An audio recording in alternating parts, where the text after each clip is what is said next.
Mesdames et messieurs, bonjour. Je suis tout à fait ravi de vous retrouver dans cette nouvelle édition, dans votre émission hebdomadaire, Indice, votre maître sur le monde de l'économie égyptienne, sur le monde de chiffres. Aujourd'hui, nous allons proposer quelques questions très importantes, que ce soit au niveau national ou international. La guerre en Ukraine, comme c'est déjà souligné par les médias, les experts internationaux spécialisés dans le domaine de l'économie, a mené à une flambée des prix, mais aussi à une pénurie de blé. Mais est-ce que cela va mener encore à une crise alimentaire mondiale? Donc c'est l'une de ces questions dont on va discuter durant les prochaines minutes.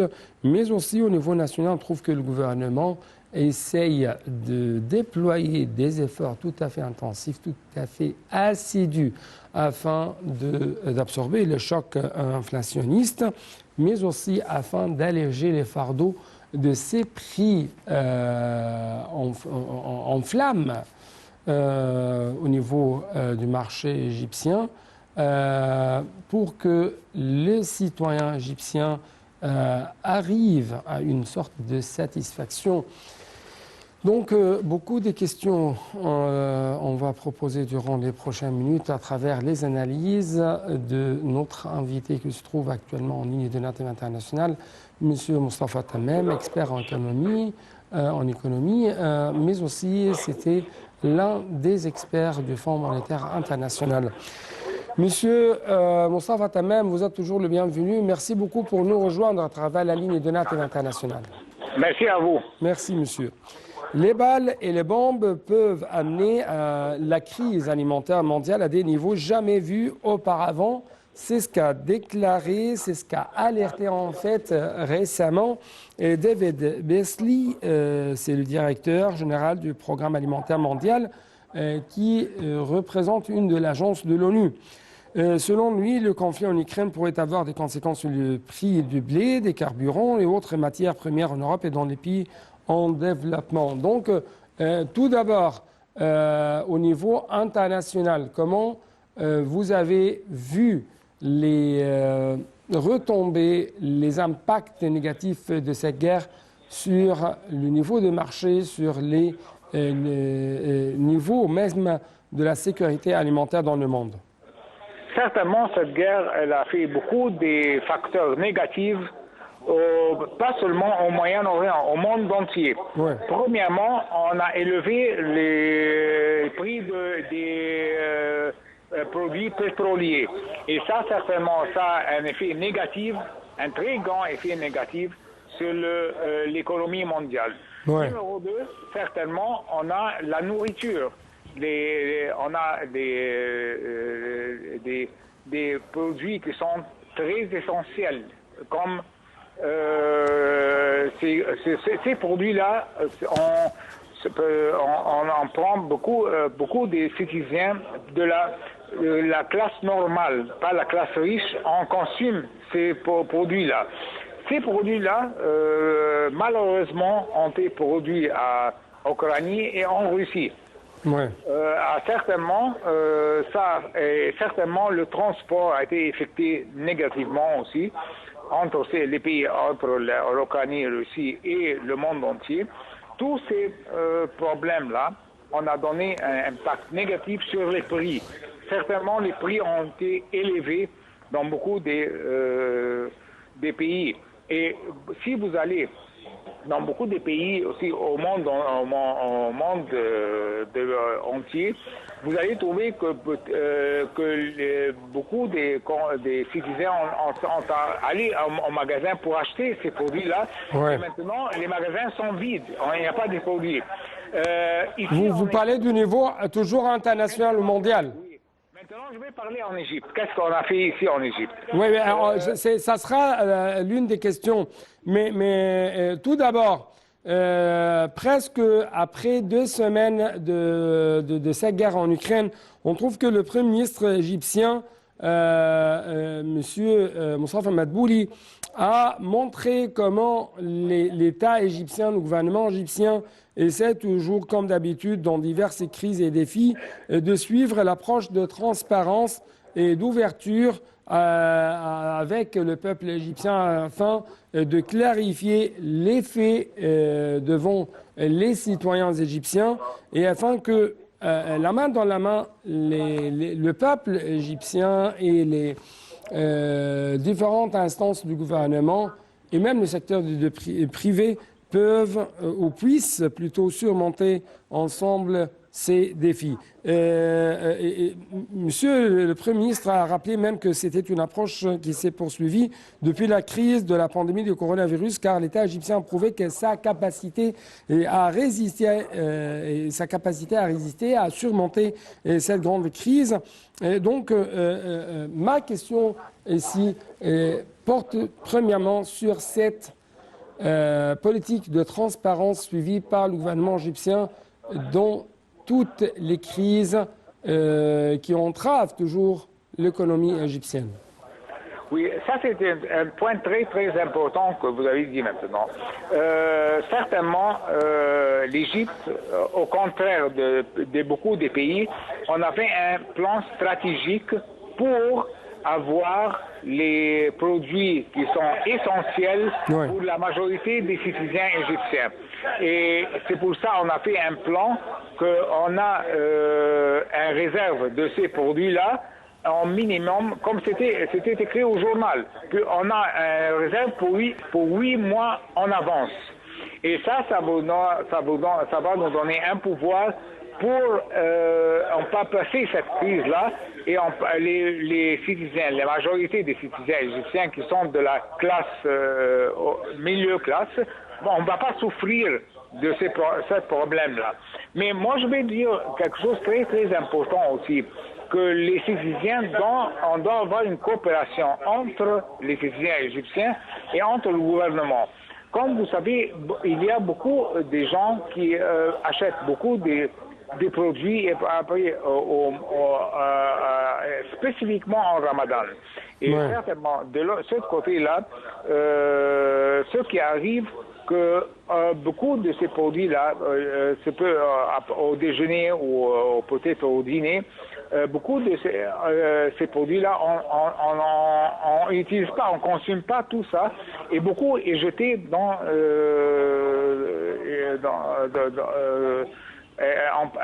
on n'utilise pas ça. Alors, on doit avoir une rationaliser notre attitude quand on consomme les produits-là.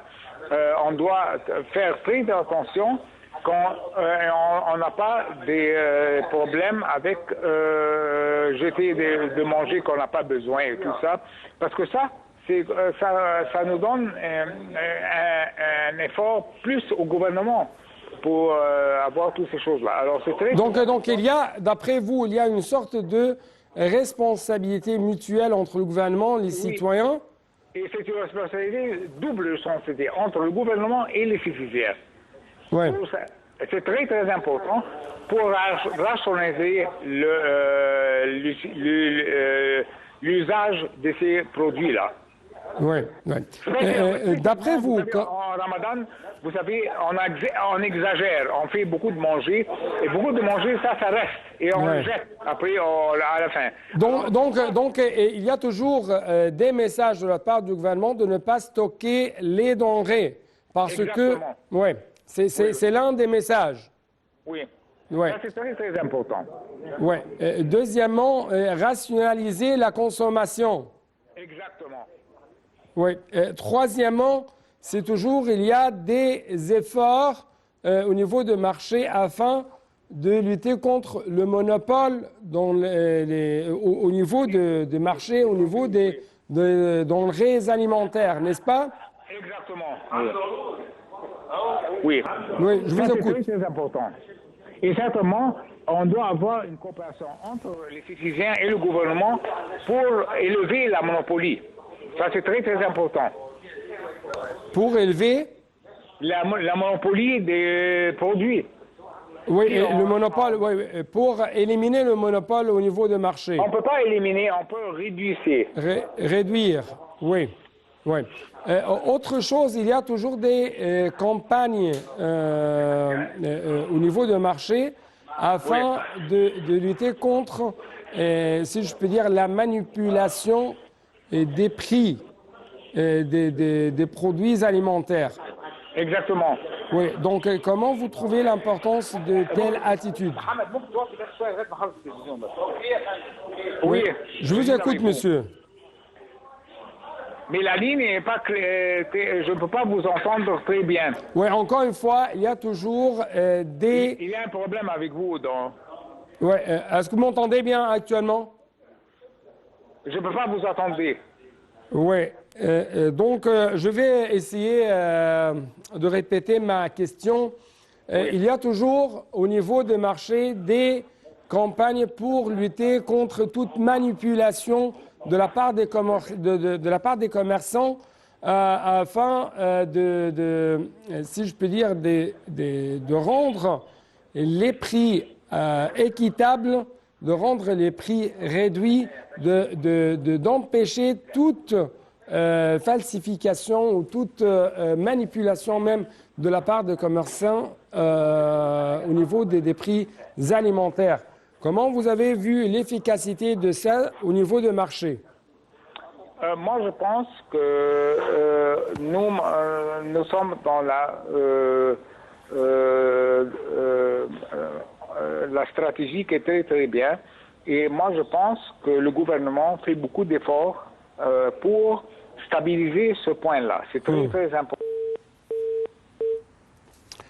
Oui, en fait, il y a toujours, je crois qu'il y a une coupure, quelque chose comme ça, sur cette intervention téléphonique, mais je dois vous révéler que le monsieur docteur Moustapha Madbouli a déclaré 2 semaines seulement après le déclenchement de la crise ukrainienne, qu'il y a des répercussions et des effets négatifs qui se sont étendus à tous les pays du monde du point de vue alimentaire, du point de vue économique. Et ces effets se sont ainsi répercutés sur nous ici en Égypte, notons que l'économie égyptienne a traversé de nombreuses crises depuis 2008 et plus, selon lui, plus nous nous remettons d'une crise, on trouve qu'il y aura une autre crise.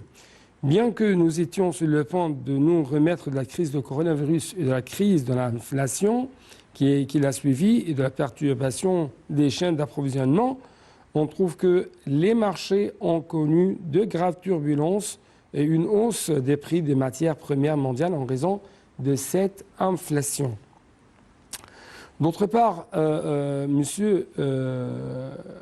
Madbouli a souligné qu'outre le coût élevé des transports maritimes, le gouvernement, tout en surveillant de près ces crises économiques, comme la crise russo-ukrainienne, il trouve que cette crise a jeté une ombre sur tous les pays du monde et pas seulement sur ces 2 pays impliqués dans cette crise, ce qui a conduit à une émergence de grandes vagues inflationnistes dont tous les experts mondiaux ont parlé.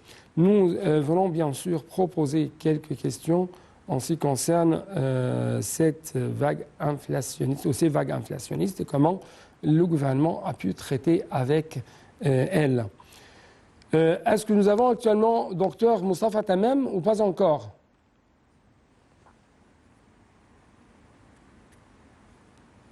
Donc, on va essayer toujours de récupérer l'appel téléphonique. Mais justement, toujours, le gouvernement égyptien a essayé de déployer des efforts très assidus pour lutter contre les vagues inflationnistes et la flambée des prix des denrées alimentaires. Par exemple, le Fonds monétaire international a confirmé que cette crise aura des effets importants sur l'économie mondiale, sur les marchés financiers et dans tous les pays du monde, en plus de ce que le président de la Banque mondiale a dit que la crise russo-ukrainienne avait éclaté à un très mauvais moment où l'inflation connaît des taux élevés et les prix continuent d'augmenter dans le monde entier, ce qui a intensifié la gravité de cette crise. Toujours, il y avait une sorte d'explication de la part du Premier ministre, Dr Moustapha Madbouli, à l'égard de cette crise mondiale. Selon lui, par exemple, les experts même les pays du monde les plus riches ont commencé à changer de ton optimiste avec le début de la reprise après la pandémie de coronavirus pour montrer une vision pessimiste de la nouvelle crise et de ses répercussions sur les économies du pays. Et au lieu de ce qui a été attendu, que les vagues d'inflation se poursuivront pendant une période temporaire, de nombreux avis suggèrent la poursuite de ces vagues pour d'autres périodes. Le Premier ministre a donné même plusieurs exemples montrant l'ampleur de ces effets négatifs des vagues inflationnistes qui ont touché les superpuissances mondiales. Il a noté dans ce contexte que le taux d'inflation aux États-Unis a atteint 7,5% et que les pays d'Europe et de la zone euro ont atteint 6%, toujours en ce qui concerne le taux d'inflation. Les pays de l'Europe et de la zone euro ont atteint 6%, bien que le taux d'inflation ait atteint 6%, ces pays n'ont pas eu un taux d'inflation supérieur à 1 ou 2% seulement, ce qui indique que les taux d'inflation ont été multipliés par 3 en un peu de temps. Donc avant la crise, il n'y a pas cette sorte de grande souffrance de la part de grands pays, européens en ce qui concerne le taux d'inflation, mais comme il a été déclaré par le Premier ministre, il y avait une vague d'inflation très grave, très sérieuse qui a frappé les pays du monde, notamment les pays européens et l'Amérique même. Donc, je dois prendre une toute petite pause. Après ça, on va poursuivre ensemble notre discussion en ce qui concerne les efforts gouvernementaux et la crise mondiale résultée de ces guerres en Ukraine. Donc, chers téléspectateurs, nous avons actuellement en ligne de NAL TV International Monsieur Ahmed El-Lessi, expert économique et politique. Monsieur Ahmed El-Lessi, merci beaucoup pour nous rejoindre à travers la ligne de NAL TV International. Bonjour à vous. Bonjour à vous, monsieur. Et donc, j'aimerais bien écouter votre point de vue en ce qui concerne cette stratégie adoptée par l'État égyptien afin de lutter contre les vagues inflationnistes qui ont touché, que ce soit le domaine de la sécurité alimentaire, le domaine des denrées alimentaires, ou même le domaine du gaz et du pétrole.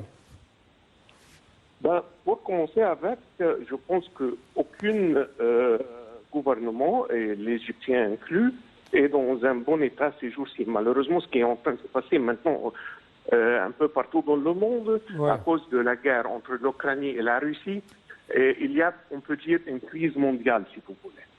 Donc là, je pense que tous les gouvernements, et l'Amérique, l'Europe et tout, ils sont vraiment dans des situations un peu fragiles, quoi. Ouais.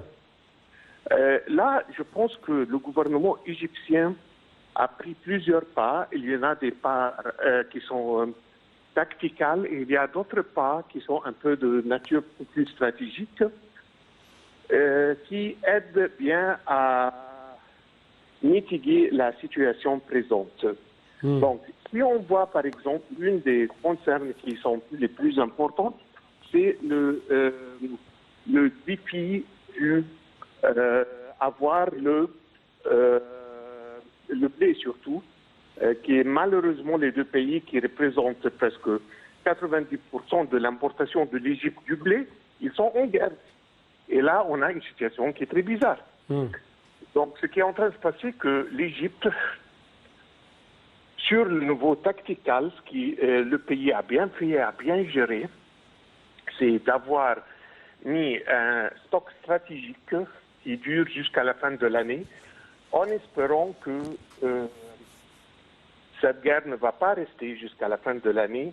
Donc, les prix qui sont en train de flamber ces jours-ci pour le blé, on ne va pas être obligé à racheter du blé à ce prix pour replanifier ce qu'on a consommé dans ces mois-ci.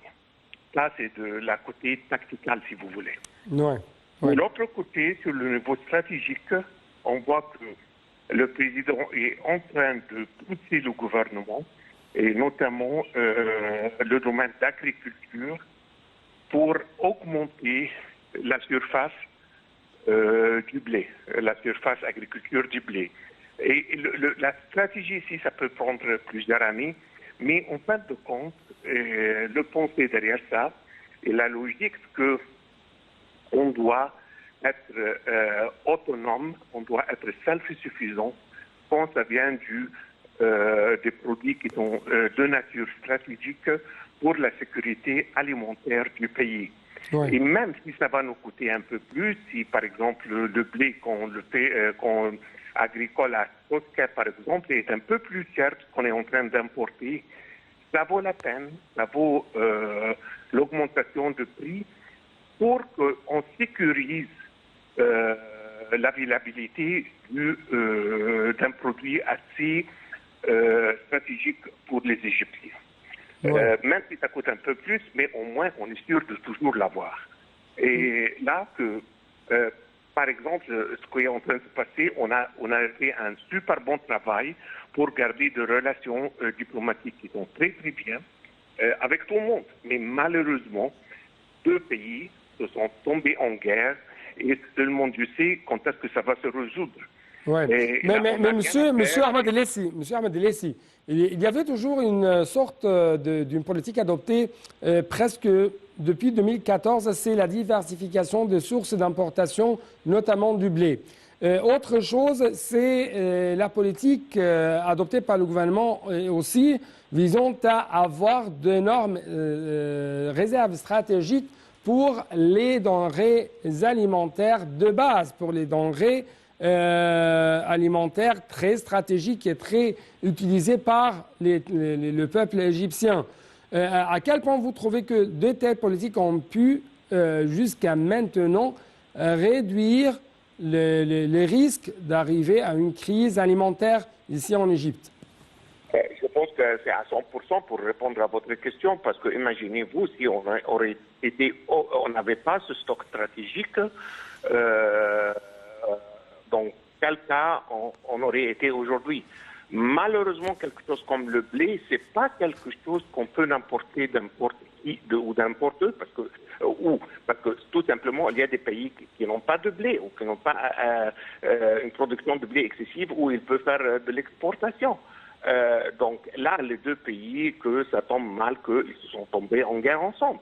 Ouais. Mais parce qu'on avait un plan stratégique très sain, on est protégé. Mais ça reste de la bonne planification, mais ce n'est pas une solution stratégique parce qu'on ne sait pas ce qui peut se passer dans 2 ans. On peut avoir une autre guerre.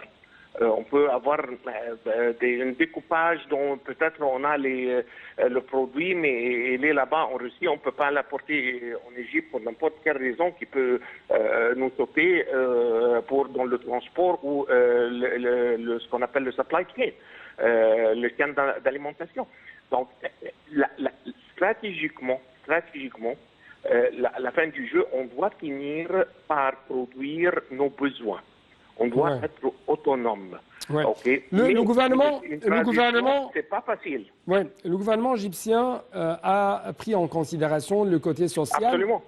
Oui, et comme vous avez les réformes avaient un prix tout à fait amer au niveau des citoyens égyptiens. C'est pourquoi le gouvernement a déclaré récemment qu'il assume avec le citoyen ces vagues d'inflation qui touchent plusieurs domaines comme le pétrole, le gaz, l'énergie, les produits alimentaires. Donc, comment vous avez vu ces efforts gouvernementaux à cet égard. Et une autre question, la hausse du pétrole, la hausse du gaz, ça mène aux intérêts de l'État égyptien. C'est pourquoi il peut actuellement avoir une sorte de manœuvre pour contrôler un peu les niveaux du marché, que ce soit du pétrole ou des denrées alimentaires. Pour commencer avec, et c'est très important de souligner que la crise, une deuxième fois, c'est une crise mondiale. Ça touche en Égypte comme ça touche un peu partout dans le monde. On voit les mêmes problèmes en Californie, par exemple. Là où on est en train de voir les prix de pétrole sont en train d'augmenter de 25 à 30% et personne n'est content de ça. Donc, je pense, pour commencer avec que cette crise des prix de pétrole est, pour commencer avec, c'est temporaire. Je pense que dès que cette situation ou guerre ou activité militaire, comme on veut appeler, finisse et elle soit conclue, je pense que le pétrole va retourner dans les environs de $80 par baril, qui est un prix plus ou moins équilibré et qu'on peut gérer. Donc, c'est pas quelque chose de l'infini, c'est temporaire et on va y sortir, je pense, dans quelques semaines. Ça peut être mais nous sommes devenus un pays productif du gaz naturel. Et donc, absolument. Ça aide un peu, mais ça aide, hein, mais ça reste que le gaz naturel est plutôt utilisé dans les utilisations au foyer. Et j'ai pas les chiffres en tête, mais je pense pas que plus que 10% des voitures, et on a presque 12 millions de voitures en Égypte, je pense pas que plus que 10% des voitures utilisent du gaz naturel. Donc ça reste un peu limité dans les pays de donner en gros, ça aide un peu, mais ça reste un peu limité parce que la consommation de gasoil est beaucoup plus élevée que celle du gaz naturel en général, surtout pour les transports. En fait, je n'ai plus de temps pour vous donner plus de paroles, mais une seule question en ce qui concerne le canal de Suez et les retombées de cette crise sur le canal de Suez, très rapidement. Je pense qu'on vient de prendre une très bonne décision d'augmenter les prix par 10%. Et c'est une décision très simple parce qu'on voit qu'il y a eu une augmentation de 300 à 400%